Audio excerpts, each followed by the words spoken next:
पुणी गोटे नुआ भिडियो को समस्त स्वागत। आज आम भिडियो किसी विशेष्य उपरे क्वेश्चन बा प्रश्न आलोचना करिया। ठीक अच्छे।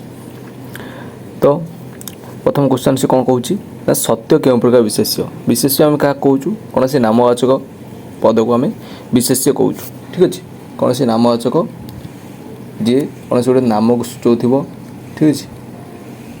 ताको आम कौन कहूँ विशेष्य कहूँ। ठीक अच्छे। विशेष्य केते प्रकार साधारणतः आम जानूँ विशेष्य साधारणतः 5 प्रकार जानूँ। जातिवाचक विशेष्य बा जातिवाचक विशेष्य गोटे रहा आ गए हूँ व्यक्तिवाचक बा संज्ञावाचक 2 3 हूँ भाववाचक 4 गुणवाचक 5 हूँ क्रियावाचक। ठीक अच्छे। ये 5 प्रकार विशेष्य आमर व्याकरण में रोचे। तो सत्य क्यों प्रकार विशेष्य सत्यटा कौन सूचाऊ गोटे कौन गुण को सूचाऊ। ठीक अच्छे। तो गुण बा भाव। ठीक अच्छे। तो ये आंसर हम कौन भाववाचक। ठीक अच्छे। दिन कौन कहूँ ओडिशा क्यों प्रकार विशेष्य। ठीक अच्छे। ओडिशा गोटे राज्यर ना को सूचाऊ। ठीक अच्छे। तो जो गोटे पर्टिकुलर ना को सूची दूसरी से सी व्यक्तिवाचक बा संज्ञावाचक हम। ठीक अच्छे। तो 2 नंबर ए।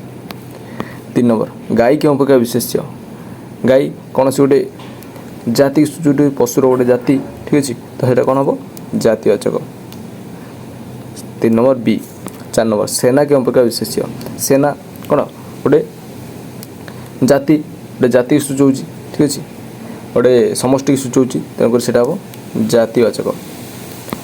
सौंदर्य क्यों प्रकार विशेष्य ये पुणी कौन गोटे गुण को सूचेला तेज गुण भाव तो भाववाचक। ठीक अच्छे। कौन भाववाचक। महानदी नदी मान भर गोटे पर्टिकुलर ना को सूचीदेला तेज कौन हम यहाँ व्यक्तिवाचक बा संज्ञावाचक। ठीक अच्छे।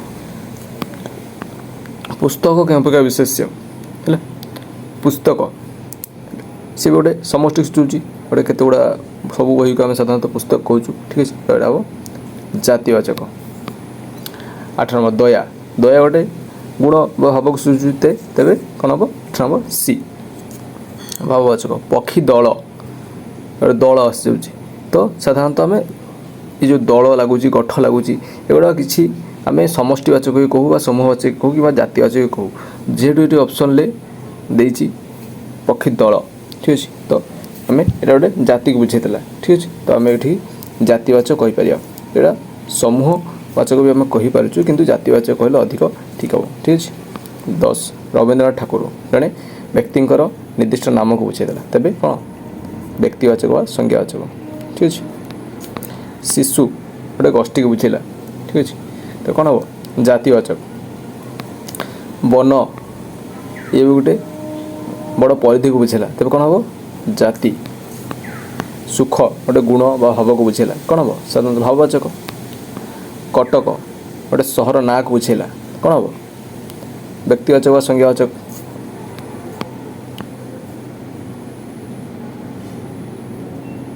शिक्षक गोटे गोष्ठी को बुझेला। ठीक अच्छे।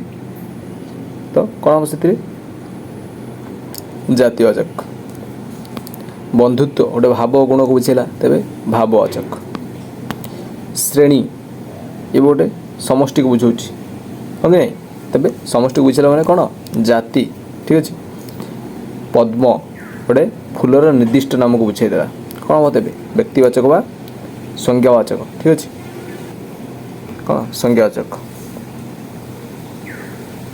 भारत गोटे देशर ना को बुझेला हाँ कि नहीं तेज व्यक्तिवाचक बा संज्ञावाचक। बालक दल ये गोटे दल को बुझेला। ठीक अच्छे। बा गोष्ठी को बुझाऊँ तेज कौन हम जातिवाचक। मानवता गोटे गुण को बुझाऊँ हाँ भाववाचक। नदी यहाँ नदी मानकर समष्टि किसी गोटे पर्टिकुलर निर्दिष्ट नदीर ना सी कहू ना तेज कौन हम यहाँ गोष्ठी गला तो कौन हम जातिवाचक। पुलिस बाहिनी कौन हो बाहिनी गोटे सी पुणी समष्टि को बुझेला तेज जातिवाचक। समूहवाचक हूँ आम ताको समूहवाचक भी कहूँ किंतु समूहवाचक ठार जातिवाचकटा बेसी सठिक हम। ठीक अच्छे। तो ऑप्शन ले साधारणतः एग्जाम एमती आसोनी। तापर कौन रोचे विद्यालय विद्यालय। ठीक अच्छे। विद्यालयटा गोटे गोष्ठी को बुझेला से बहुत सब अलग अलग प्रकार विद्यालय ना अच्छी। ठीक अच्छे। तो सीटा कौन हम ना जातिवाचक। ତାପରେ କ'ଣ ଅଛି ପରିଶ୍ରମ ଏ ଗୋଟେ ଗୁଣକୁ ବୁଝାଉଛି ଠିକ୍ ଅଛି। ତେବେ ସେଟା କ'ଣ ହେବ ଭାବବାଚକ ଠିକ୍ ଅଛି। 26 ନମ୍ବର 26 କ'ଣ କହୁଛି ନା ମଧୁସୂଦନ ରାଓ ଜଣେ ବ୍ୟକ୍ତିଙ୍କ ନିର୍ଦ୍ଦିଷ୍ଟ ନାଁକୁ ବୁଝେଇଲା ଠିକ୍ ଅଛି। ତେବେ କ'ଣ ହେବ ବ୍ୟକ୍ତିବାଚକ ବା ସଂଜ୍ଞାବାଚକ। ଗଛ ଗୋଟେ ସମୂହକୁ ବୁଝାଉଛି ଗୋଷ୍ଠୀକୁ ବୁଝାଉଛି ଠିକ୍ ଅଛି। ତେବେ କ'ଣ କହିଲା ଜାତିବାଚକ। ଏ ସମୂହବାଚକ ସବୁ ଅପସନ୍ରେ ଦେଇଛି କିନ୍ତୁ ଏକ୍ଜାମ୍ରେ ସେମିତି ଦେବନି ଠିକ୍ ଅଛି। ସତ୍ୟତା ଗୋଟେ ଗୁଣକୁ ବୁଝାଉଛି ହଁ ଭାବବାଚକ ଅତି ସହଜ ଅଛି ଠିକ୍ ଅଛି। ପଲ୍ଲୀ ଗୋଟେ ଗୋଷ୍ଠୀ ବିଷୟ ବୁଝେଇଲା ଠିକ୍ ଅଛି। ତେବେ କ'ଣ ଜାତି ଗୋଷ୍ଠୀ ବୁଝେଇଲା ମାନେ ଜାତିବାଚକ ଠିକ୍ ଅଛି। ଦଳ ସେ କହୁଛି ଦଳ। ତ ଏଠି ଆମେ ସାଧାରଣତଃ ଯେଉଁ କହୁଛୁ ଆମେ ଏଇଟାକୁ ବି ଦଳ ଗୋଷ୍ଠୀ ଏଗୁଡ଼ାକ ଥିଲେ ଆମେ କ'ଣ କରିବୁ ନା ସମୂହବାଚକ ବୋଲି କହିବୁ ହେଲା। ଦଳ ଗୋଷ୍ଠୀ ଗଠ ହେଲା ଏସବୁ ଯଦି ଥିବ ତେବେ ତାକୁ ଆମେ ସାଧାରଣତଃ ସମୂହବାଚକରେ ଅପସନ୍ ଥିଲେ ତାକୁ ସମୂହବାଚକ ଦେବୁ। କିନ୍ତୁ ଏଗୁଡ଼ାକ ବି ଆମେ ଜାତିବାଚକରେ ଦେଇପାରିବୁ ଠିକ୍ ଅଛି। ଜାତିବାଚକରେ ବି ଆମେ ସେଗୁଡ଼ାକ ଏଡ଼୍ କରିପାରିବୁ। କିନ୍ତୁ ଯଦି ଶ୍ରେଣୀ ଗଠ ଦଳ ସେନା ଜନତା ବୃନ୍ଦ ଏଗୁଡ଼ା ସବୁ ଥିବ ତେବେ ତାକୁ ଆମେ ସମୂହବାଚକ କହିବା ଠିକ୍ ଅଛି। ଗଙ୍ଗା ଗୋଟେ ନଦୀର ସ୍ପେସିଫିକ୍ ନାଁକୁ ବୁଝେଇଦେଲା ବ୍ୟକ୍ତିବାଚକ ବା ସଂଜ୍ଞାବାଚକ। ବିଦ୍ୟା ଗୋଟେ କ'ଣ ଗୋଟେ ଗୁଣକୁ ବୁଝେଇଲା ହଁ ତ ଭାବବାଚକ। କବି ଗୋଟେ ଗୋଷ୍ଠୀକୁ ବୁଝାଉଛି 37 ହଁ ଜାତିବାଚକ। ଓଡ଼ିଆ ଭାଷା କ'ଣ ଓଡ଼ିଆ ଭାଷା ଭିତରେ ଗୁଡ଼ାଏ ଭାଷା ରହୁଛି ଠିକ୍ ଅଛି। ତେବେ ଏଇଟା ଜାତିବାଚକ। ସଭା ସଭାରେ ଗୋଟେ ସମଷ୍ଟିକୁ ବୁଝାଉଛି ତ କ'ଣ ଏଇଟା ସମୂହବାଚକ। ସଭା ଦଳ ଏସବୁ ସମୂହବାଚକରେ ନେବା। ସାହସ ଗୋଟେ ଗୁଣକୁ ବୁଝାଉଛି ଭାବବାଚକ ବା ଗୁଣବାଚକ 40 ନମ୍ବର ସି ଠିକ୍ ଅଛି। କଲମ କଲମର ନାଲି କଲମ କାଳି କଲମ ତ ଏଇଭଳି ସବୁ ଭିନ୍ନ ଭିନ୍ନ ଅଛି ତେବେ ତାକୁ ଆମେ ଜାତିବାଚକରେ ନେବା ଠିକ୍ ଅଛି।